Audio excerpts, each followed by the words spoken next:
Bonsoir à tous et bienvenue sur Monaco Info pour votre édition du samedi 6 septembre et dont voici le sommaire. À San Remo, le festival de la haute couture italienne éco-durable rend hommage au prince Régnier III à travers une exposition qu'est allé découvrir hier le prince Albert II. Le 14e Salon international du livre de Monaco se tient pendant 2 jours au Grimaldi Forum. L'écrivain monégasque Alain Pastor fait partie des auteurs qui y prennent part. Il sera en duplex avec nous. Le tournoi Ascot de tennis au Monte Carlo Country Club. Nous reviendrons également sur les parcours d'Hugo Nice et Romain Arneaudo en double à Flushing Meadow. Enfin, nous verrons comment le musée océanographique prend soin de ces petits pensionnaires. Nous assisterons aux opérations de nettoyage des aquariums. C'est une exposition à ne pas manquer chez nos amis italiens au sein du prestigieux casino de San Remo. Les tenues du prince Régnier III sont mises en lumière. Un invité de marque était présent à l'inauguration, le prince Albert II. Le souverain est venu hier soir saluer l'héritage de son père. Un moment fort du festival de la haute couture italienne éco-responsable. Sarah Incari et Camille Caloni étaient sur place. Quand le glamour du casino de San Remo rencontre l'histoire de la principauté, cela donne ça. In segno di servizio, soit en signe de service, une exposition exceptionnelle consacrée aux uniformes et aux vêtements sur mesure du prince Régnier III, sous la direction de l'historienne de l'art Federica Flor et en collaboration avec le Palais Princier de Monaco. Sicuramente quello alle mie spalle è uno dei più rappresentativi della mostra perché rappresenta l'ufficialità della cerimonia che comunque rappresenta sempre il ruolo, no? Regale, però allo stesso tempo proprio perché abbiamo voluto dare quell'altra impronta di cui parlavo prima ci sono ad esempio dei capi come un giubbotto di Lacoste, come un impermeabile scozzese per la pioggia che rappresentano parfaitement la sua personnalité. L'année dernière, c'est la personnalité de son épouse, la princesse Grace, que le casino a mis en lumière, figure iconique d'un couple princier qui affectionnait tout particulièrement la Cité des Fleurs. Abbiamo proiettato anche oggi un filmato bellissimo in cui il principe Ranieri e la principessa Grace camminavano, passeggiavano tranquilli per via Matteotti. È un filmato che dà l'idea di una quotidianità, di un momento di grande tranquillità familiare e ci fa molto piacere che sia stata scelta San Remo da parte dei regnanti di Monaco. Si le festival souligne les liens anciens entre la principauté et San Remo, qui fait d'ailleurs partie des sites historiques Grimaldi, son ambition première est de valoriser le talent des artisans locaux et l'excellence du Made in Italy. Un message d'autant plus fort que le pays pleure la disparition de Giorgio Armani, l'un de ses derniers maîtres de la haute couture, auquel un hommage émouvant a été rendu en ouverture de cérémonie. Et si vous souhaitez admirer ces pièces, sachez que l'exposition est visible jusqu'au dimanche 14 septembre, chaque jour de 10h à minuit. L'entrée est libre. En panne d'idées pour vos lectures de rentrée, rendez-vous au Salon du Livre de Monaco. Il a ouvert ses portes aujourd'hui au Grimaldi Forum. Cette 14e édition rassemble presque 150 auteurs issus de 12 nationalités différentes. Autant vous dire qu'il y a du choix. Sarah Incari et Lionel Bernardi sont allés à leur rencontre. Découvrir les dernières pépites des librairies, repérer de nouveaux auteurs et échanger spontanément avec eux. Les raisons de se rendre au Salon du Livre de Monaco sont nombreuses. Chaque année, le succès de l'événement grandit et sa fondatrice affiche un large sourire. Nous sommes fiers d'avoir M. Bakin, M. Federowski, beaucoup d'hommes de télévision. Mais nous sommes surtout fiers d'avoir des auteurs nouveaux et de savoir que déjà une trentaine sont inscrits pour l'année prochaine où nous aurons une salle plus grande. Parmi les auteurs présents figurent les plus grands noms de la littérature, lauréats des prix les plus prestigieux, le Goncourt en 1995 pour André Makin.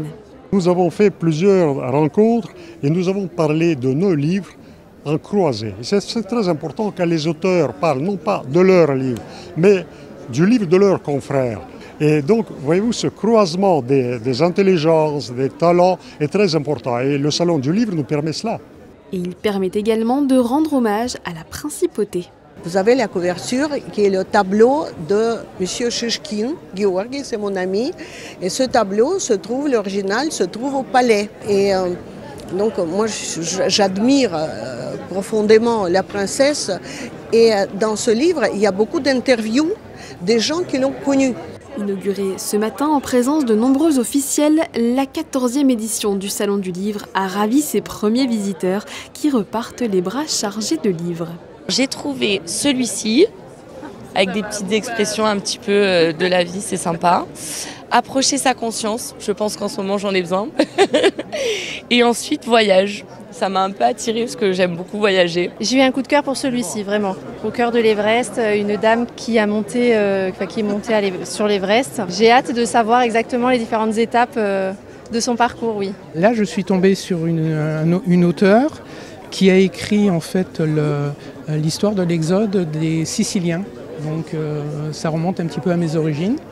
Et je suis très, très content d'être tombé dessus. Si vous aussi vous souhaitez dénicher la perle rare et trouver un peu de réconfort à l'approche de la rentrée, une seule adresse ce week-end, le Grimaldi Forum. Comme l'ont rappelé les organisateurs en empruntant les mots de Sandrine Filassier, les amoureux des livres ne s'endorment jamais seuls. Parmi les auteurs figure Alain Pastor. Ce monégasque féru d'histoire et de littérature a écrit plusieurs pièces, dont une, Le Rêve de Mercier, a été jouée sur de nombreuses scènes en France ou en Belgique. Il est notre invité ce soir. Bonsoir Alain Pastor. Bonsoir. Vous êtes en quelque sorte le régional de l'étape en tant qu'auteur. J'imagine que vous vous félicitez que le Salon du Livre de Monaco ait pris une telle ampleur grâce à l'élan donné par les rencontres Fabien Boisson au cours des dernières années et notamment grâce à la dynamique insufflée par Yvette Gaza-Cellario. Oui, je suis très heureux d'être présent à ce salon, j'y viens régulièrement et vous avez raison de saluer le dynamisme de l'organisatrice et au-delà des organisateurs. Et je suis très heureux qu'il y ait un salon du livre à Monaco et d'autant plus que cette année nous avons la chance d'être en compagnie d'auteurs confirmés. J'ai le plaisir d'avoir retrouvé Andrei Makine avec qui j'ai une relation d'amitié déjà longue.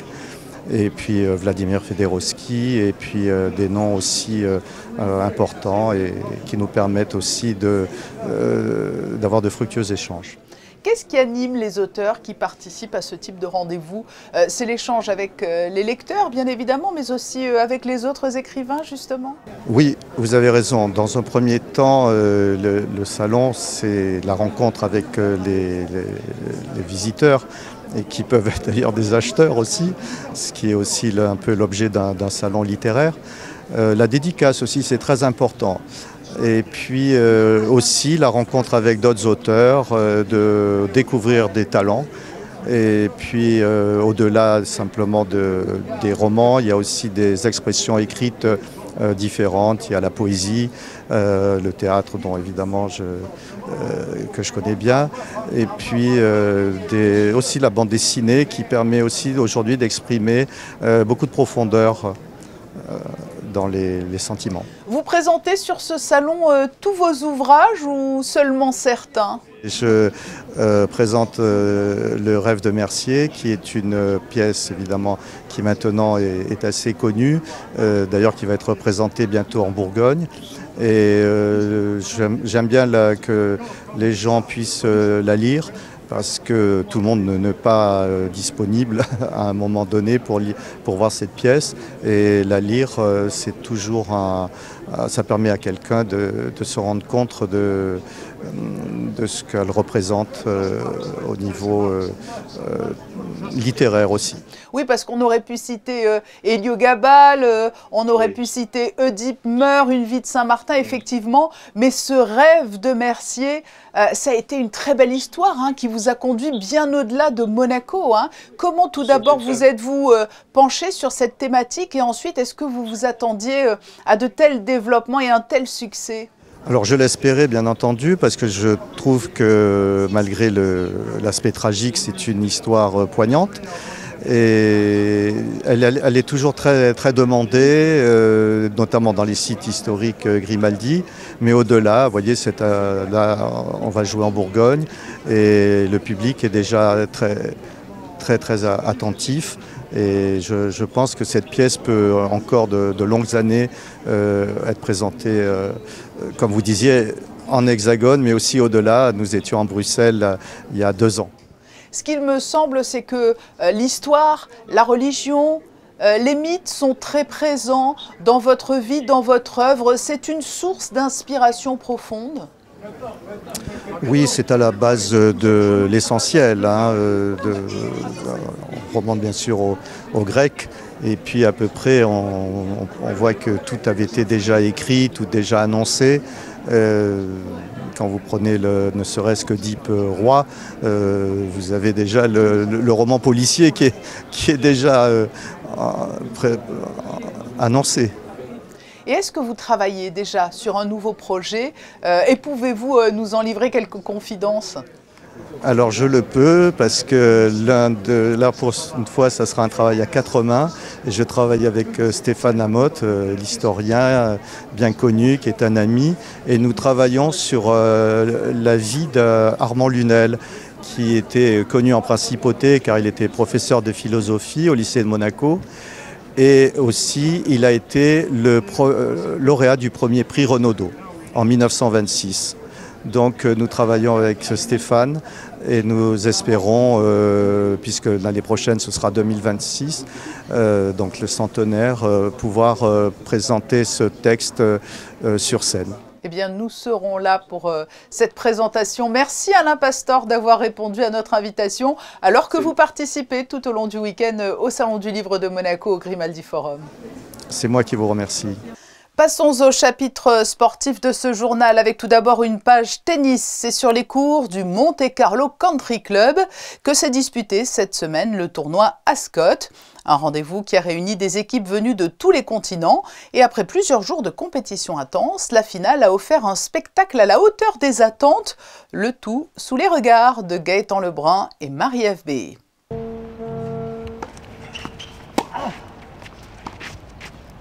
Oh, bravo Gérard, quel œil de lingue. Depuis mercredi, la Principauté a vécu au rythme du sport avec la 29e édition du tournoi Ascot. Sur la terre ocre du Monte Carlo Country Club, 200 joueurs venus des 4 coins du monde se sont affrontés dans une ambiance à la fois conviviale et compétitive. Alors c'est son succès au niveau de la participation dans la mesure où nous avons cette année 16 équipes masculines et pour la première fois 7 équipes féminines et surtout au total nous avons 2/3 de toutes ces équipes qui viennent de ce que l'on appelle overseas. Pour ne pas les citer, les États-Unis, l'Islande, le Japon, certains qui viennent jusque de l'Uruguay, donc c'est vraiment de plus en plus mondial ou global. Après plusieurs jours d'intenses rencontres, la grande finale opposait l'équipe Texas à l'équipe United Nations. Et ce sont finalement les United Nations qui se sont imposés en remportant 2 des 3 matchs de double. So the United Nations is a mix of people from different countries. So we have Egyptians, Saudis, French, Canadians, English. And we just come together for the event.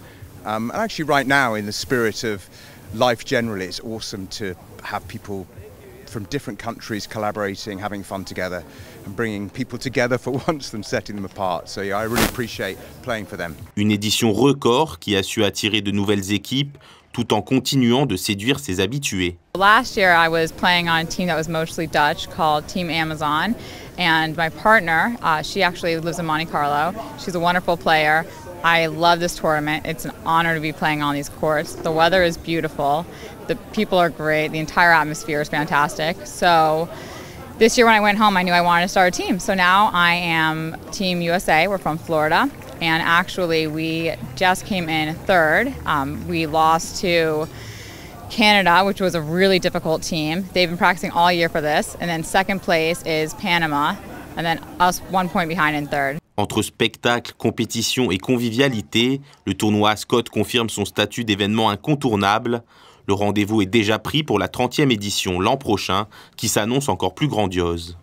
Tennis encore, mais outre-Atlantique cette fois. Nous avons suivi le parcours des 2 représentants monégasques à l'US Open de New York, Romain Arneaudo et Hugo Nys.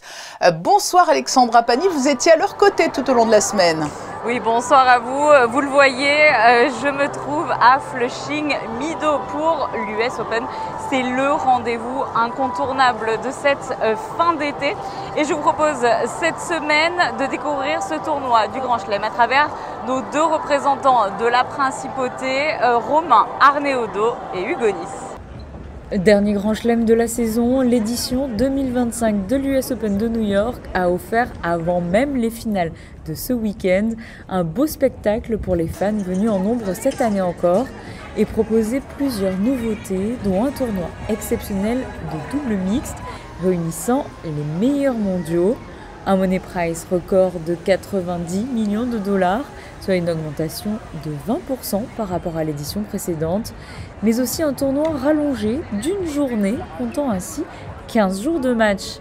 128 joueurs en simple et 64 équipes en double sont réunis cette année à New York, et parmi les doubles, 2 représentants de la principauté. Hugo Nice est actuellement avec son coéquipier le français Édouard Roger Vasselin, 9e mondial. Il participe pour la 7e fois à ce Grand Chelem. Après Wimbledon, j'ai beaucoup enchaîné. On est parti très rapidement sur la grande et longue tournée américaine.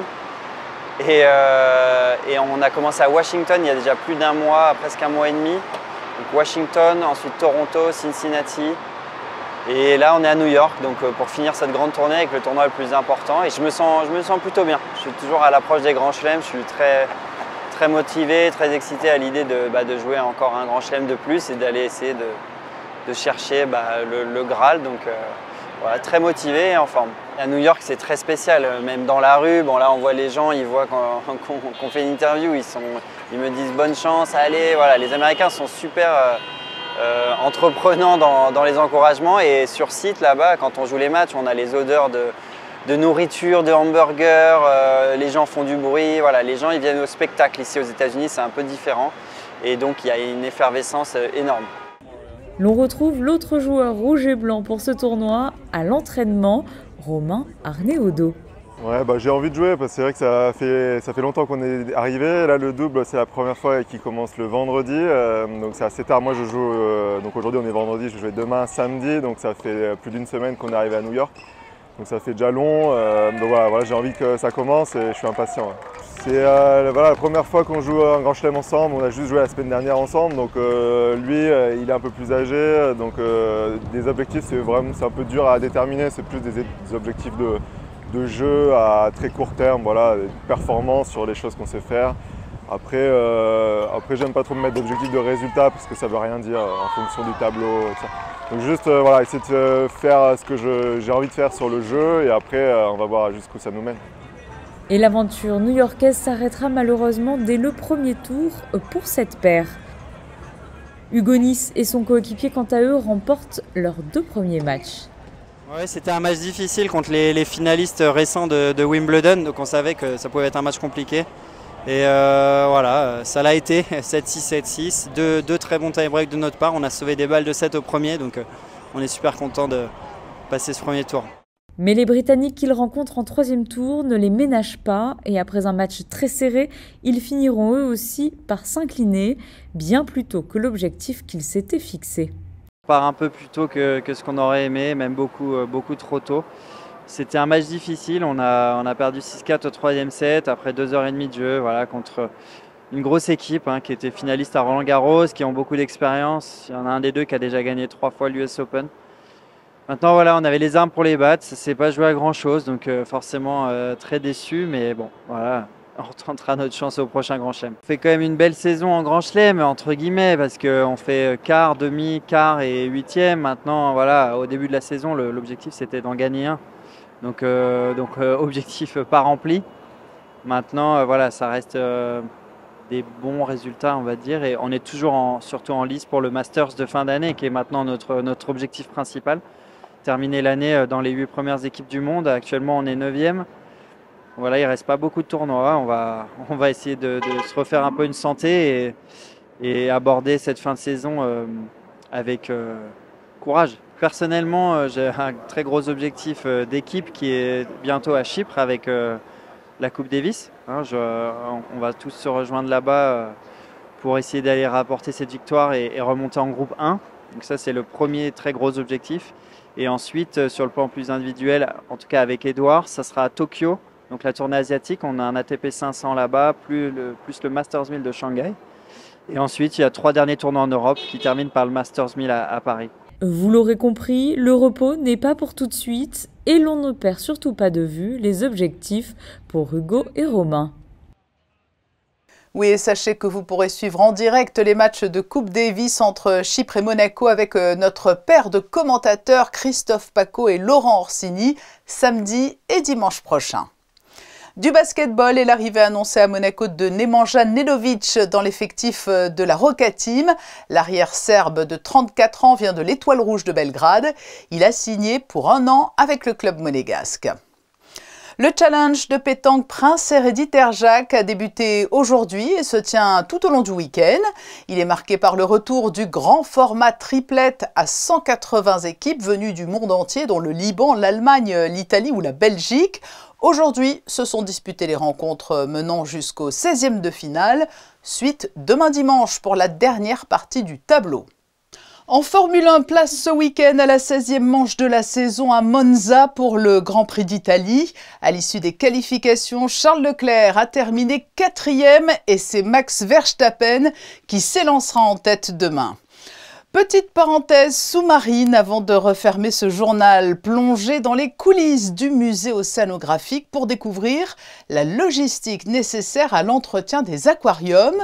Mise en lumière de ce travail de l'ombre avec Alban Gingembre et Alexandra Paolini. Une véritable plongée dans le monde marin, c'est ce que viennent trouver les visiteurs du musée. Une immersion rendue possible grâce à ces petites mains qui entretiennent chaque jour les bassins. Tout commence par un contrôle minutieux de l'eau grâce à un système de suivi.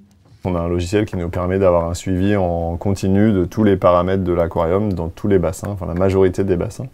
Donc là, par exemple, voilà, alors là, c'est le pompage d'eau en mer, on a la température, on a la salinité, on a l'oxygène, etc.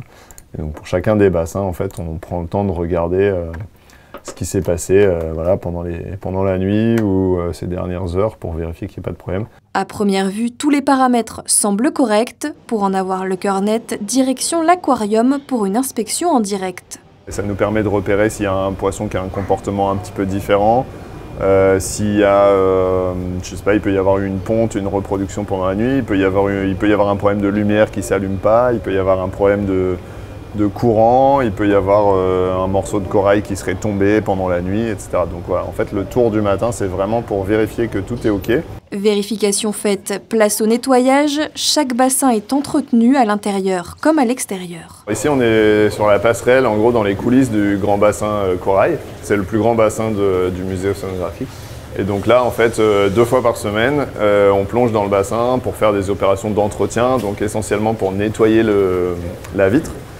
Puisque c'est un bassin corallien sur lequel on met beaucoup de lumière pour le bien-être des coraux, pour le bon développement des coraux. Et donc en aquarium, qui dit beaucoup de lumière, dit développement d'algues. Et donc si en fait on ne nettoie pas les vitres, au bout d'un moment elles deviennent vertes et le public ne peut plus voir à travers. On se fait aider par pas mal de petits animaux. On a beaucoup d'escargots par exemple, d'étoiles de mer, d'oursins qui nettoient, de concombres de mer aussi. En fait, tous ces animaux-là, on les met dans l'aquarium, alors évidemment pour les présenter au public, mais aussi et surtout pour nous aider à l'entretien des bassins, parce que c'est des animaux qui broutent, par exemple. Donc les oursins vont manger les algues qui poussent sur les décors ou sur les vitres. Des paysages sous-marins authentiques réalisés à partir de vrais coraux où les plus de 350 espèces trouvent leur place pour le plus grand bonheur des visiteurs. Dans quelques instants, la météo présentée par Sarah Inkari. Nous refermons ce journal sur les photos de fin d'édition, signées Philippe Fitt et prise dans la journée au Salon du Livre qui se poursuit, je vous le rappelle, jusqu'à demain dimanche au Grimaldi Forum. À demain, 18h30 sur Monaco Info. Passez une très belle soirée.